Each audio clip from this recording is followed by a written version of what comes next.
Hey guys, Brain on Fire here. This video is simply covering the 2023 eclipse path through Corpus Christi, Texas, including traffic and cloud cover estimates.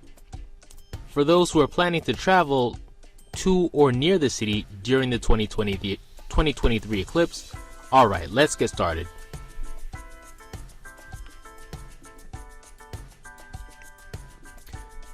On October 14th, 2023, over the skies of Corpus Christi, you should start noticing a partial eclipse of the sun at around 1527 UTC, which translates to 10:27 a.m. Central Standard Time in Corpus Christi, assuming you are following daylight savings time in the US. If you're not following daylight savings time, then it should start around an hour earlier at 9:27 a.m. The shaded path shown here on the map between the two orange lines shows where the full annular eclipse will be experienced. As we can see, in reference to the coast, the full annular eclipse can be viewed from Arkansas National Wildlife Reserve all the way down to near South Padre Island in Mexico. The blue line simply shows the center line of the annular eclipse's path. A little more than an hour after the partial eclipse begins at 10:27 CST, the annular eclipse should actually start at around 11:56 a.m. CST, as the moon fully passes in front of the sun. For Corpus Christi, the annular eclipse peak will be at around 11:59 a.m. and the eclipse will end at around 12:02 p.m. CST. But keep in mind that the moon will take about as much time to completely move away from in front of the sun as it took for it to get there in the first place.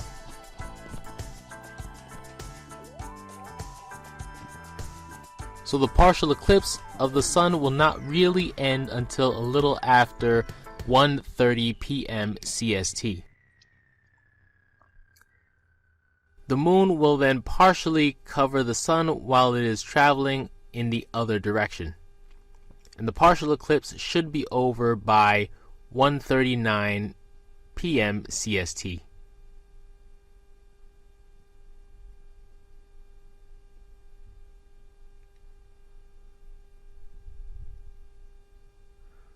When we zoom into the map of Corpus Christi, we can really appreciate how perfectly situated Corpus Christi is for this event.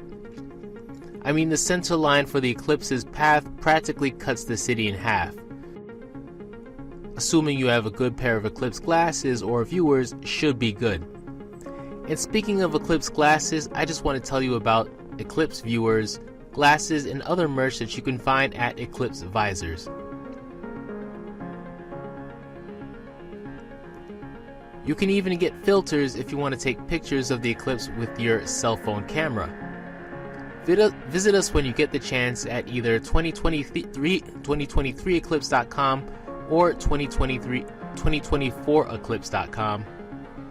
These sites also contain dates and locations of events and festivals that are being planned around the eclipse itself. Anyway, back to the show.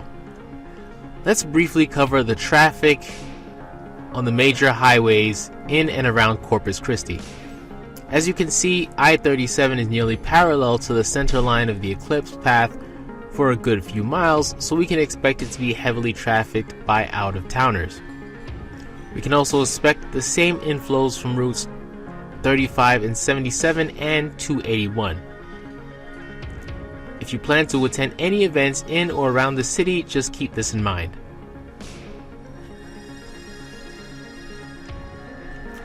So let's take a minute and get to the really important stuff. Cloud cover estimates. Shout out to the consultancy Meteorologist for giving me historical data on cloud cover over Corpus Christi over the past 12 years. Let me turn your attention to column E, which expresses hourly cloud cover values all through the month of October. Cloud cover is expressed as values called octaves, and without getting into too much detail, 8 means extreme cloud cover, and 0 means no cloud cover at all. In fact, if we average all the cloud cover values, we get about 3.831.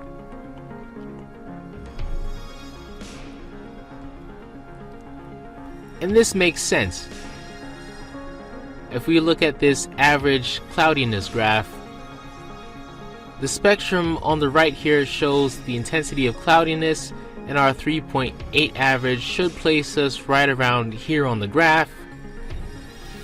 And if we zoom in closer to where approximately Corpus Christi is, we can see it's usually around the mid-range in terms of cloudiness for the month of October.